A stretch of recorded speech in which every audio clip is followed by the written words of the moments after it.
بسم اللہ الرحمن الرحیم ایاک نعبد و ایاک نستعین۔ آج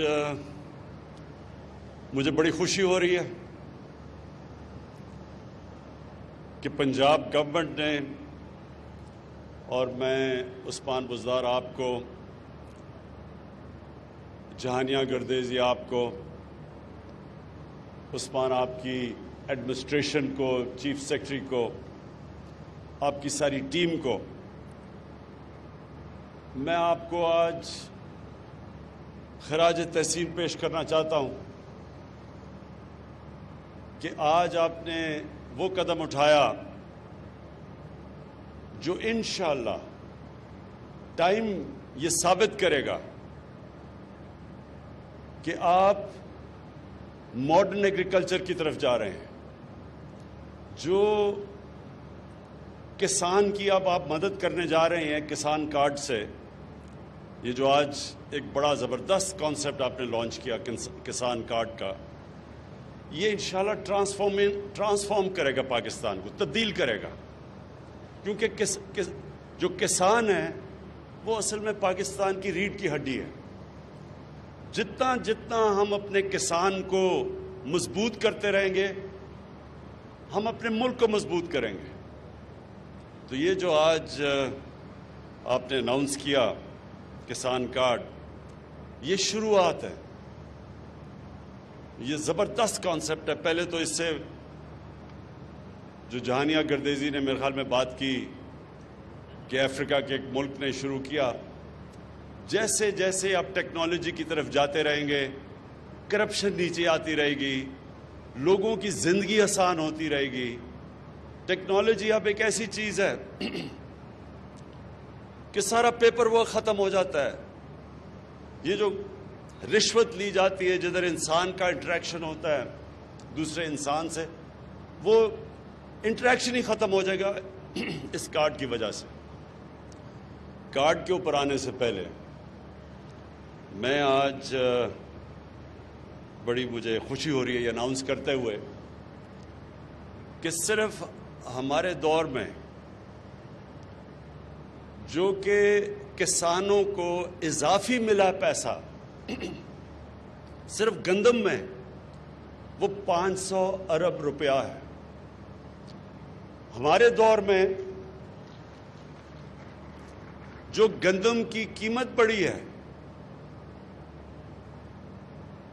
2 سالوں میں وہ 500 روپیہ ہے۔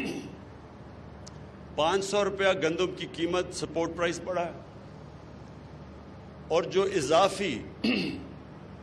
اس کی وجہ سے کسانوں کے پاس پیسہ آیا ہے وہ 500 ارب روپیہ ہے۔ اور یہ جو ٹوٹل گنے کی قیمت جو کسانوں کو ملی ہے، مونگی کی قیمت، مکئی کی قیمت، دودھ کی قیمت، اس سے یہ ذرا آپ سب نوٹ کر لیں، 1100 ارب روپیہ اضافی پاکستان کے کسانوں کے پاس گیا ہے۔ سب سے زیادہ غربت پاکستان میں دیہات میں ہے، اور یہ جب 1100 ارب روپیہ دیہات میں گیا ہے، تو جو میرا اصل مقصد ہے میری حکومت کا، پہلے دن سے جو میرا مقصد ہے کہ ہم نے پاکستان میں غربت کم کرنی ہے، تو یہ اس ٹارگٹ کی طرف ہم جا رہے ہیں کہ 1100 ارب روپیہ اضافی کسانوں کے پاس آیا ہے۔ اس کا مطلب ہمارے دیہاتی علاقوں میں گیا ہے، اس کا مطلب کہ وہاں حالات بہتر ہوں گے۔ لیکن میں ابھی آگے آنے چاہتا ہوں کہ اور ہم کیا کیا کرنے جا رہے ہیں۔ اس سے پہلے کسان کارڈ، گردیزی صاحب آپ نے کہا کہ 500 صرف اس کی سبسڈی ہے ڈی اے پی کے اوپر۔ ہم جو کسان کارڈ کے اوپر اب ہم نے فیصلہ کیا ہے کہ 1000 کی ڈی اے پی کے اوپر اب سبسڈی جائے گی، اور یہ سبسڈیز کھادوں کے اوپر کے علاوہ بیج پہ بھی جائے گی اور کیڑے مارنے والی دوائیوں کے اوپر بھی جائے گی۔ اور جو 2 اضافی چیزیں کہ اس کسان کارڈ کے ذریعے ہم پھر قرضے بھی دے سکیں گے، اس کی بھی پوری تیاری ہو رہی ہے۔ اور یہ جب کئی دفعہ فصل فیل ہو جاتی ہے، کسانوں کے برے حالات ہوتے ہیں، ان کو بھی ہم جب بھی کوئی کلائمیٹ آئے گی، کوئی بری خدا نہ خواستہ ایک کسانوں کی فصل فیل ہو جاتی ہے، یا مثلا آلو کی بالکل قیمت نیچے گر گئی، تو جو کسان نے آلو اتنی محنت سے اگائے ہوں گے، ان کے لیے پھر اس طرح کے علاقوں کے لیے اسی کارڈ کے ذریعے پھر ہم انشاءاللہ ان کی بھی مدد کریں گے، ان کو بھی ہم پیسے دیں گے۔ میں پھر سے چیف منسٹر صاحب آپ کو اس لیے میں مبارک دینا چاہتا ہوں کہ بڑے تھوڑے ٹائم پہ آپ نے یہ کسان کارڈ کے اوپر یہ ساری سب کچھ مکمل کیا، اور اس میں آپ کے جن لوگوں نے آپ کا ساتھ دیا، حبیب بینک اور پنجاب کی انفارمیشن ٹیکنالوجی کی ڈپارٹمنٹ اس نے، اور پھر آپ کی ایڈمنسٹریشن نے، سب نے جنہوں نے مل کے کیا، میں آپ کو اس لیے خراج تحسین پیش کرتا ہوں کہ یہ بڑی تیزی سے آپ نے کام کیا، اور یہ انشاءاللہ یہ ایک ٹرانسفارمیشن یعنی ایک تبدیل کر دے گا کسانوں کی زندگیاں۔ اب میں آگے جو چیزیں جو کہنا چاہتا ہوں کہ ہم کیا کر رہے ہیں اپنے ملک کے لیے، جو زرعی کا جو سارا سیکٹر ہے، جو سارا ایگریکلچر سیکٹر ہے، اس کو کیا تبدیل کرنے کے لیے اور بہتر کرنے کے لیے کر رہے ہیں۔ پہلے تو آپ کو پتہ ہے 300 ارب روپے کا ایک پورا پیکیج ہے ٹرانسفارمیشن کا۔ اس کے علاوہ ہم کیا کر رہے ہیں؟ پانی کا بہت بڑا مسئلہ ہے پاکستان میں۔ آگے کسانوں کو اگر پانی کی شارٹیج ہوتی ہے تو پیداوار کم ہو جاتی ہے، تو اس کے لیے سب سے پہلے تو 50 سال کے بعد 2 بڑی ڈیمز بن رہی ہیں، کام شروع ہے ان کے اوپر، اور ان 2 ڈیمز کی وجہ سے اضافی پانی آئے گا کسانوں کے لیے۔ یہ ہمارے بہت بڑے پروجیکٹس ہیں۔ اس کے علاوہ چھوٹی ڈیمز بنا رہے ہیں، پھر ہم نہریں بنا رہے ہیں، جس طرح جہلم میں بہت بڑا منصوبہ ہے، جو جہلم کے اندر ایک بڑی نہر جو ہم نے ابھی سٹارٹ کی ہوئی ہے۔ اس کے بعد جو ہمارے ٹرانسفارمیشن پلان میں 220 ارب روپیہ صرف جو نہریں پکی کرنی اور کھالے پکے کرنے ہیں اس کے اوپر ہے، جس سے کہ اضافی پانی ملے گا۔ سی پیک کے اندر میں نے خود چائنیز سے بات کر کے تو ایگریکلچر کو سی پیک کے بیچ میں لے آئے ہیں،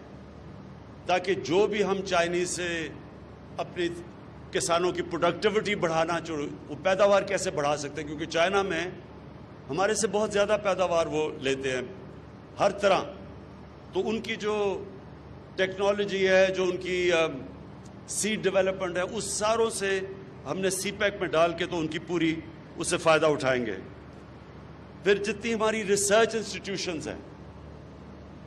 جو سیڈ ریسرچ، جو بڑی اچھی پاکستان کی کوالٹی کی ریسرچ انسٹیٹیوشنز تھیں، جو بالکل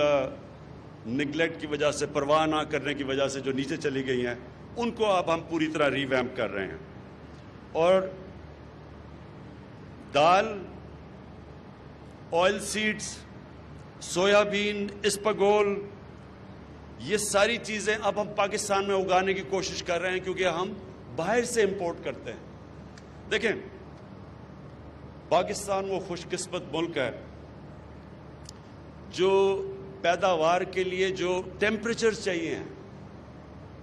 وہ 15 ڈگری سینٹی گریڈ سے چاہیے 38 ڈگری سینٹی گریڈ تک، تو پاکستان کی زیادہ تر علاقہ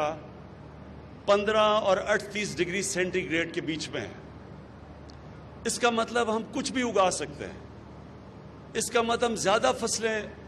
سال میں بھی اگا سکتے ہیں۔ ہم اپنے جو اللہ نے ہمیں نعمتیں بخشی ہیں ان کا ہم اور بہت زیادہ فائدہ اٹھا سکتے ہیں، تو ہمیں ضرورت نہیں ہے کسی چیز کو امپورٹ کرنے کے لیے، کیونکہ ہمارے پاس تو 12 موسم ہیں، 12 کلائمیٹک زونز ہیں پاکستان میں۔ تو آگے ہم کیا کرنے جا رہے ہیں اپنے کسانوں کے لیے؟ جو ہمارے پرانے ہم وہی ابھی ہمارے کسان وہی طریقے استعمال کر رہے ہیں جو مجھے لگتا ہے موہنجو دارو کے 5000 سال پہلے کر رہے تھے،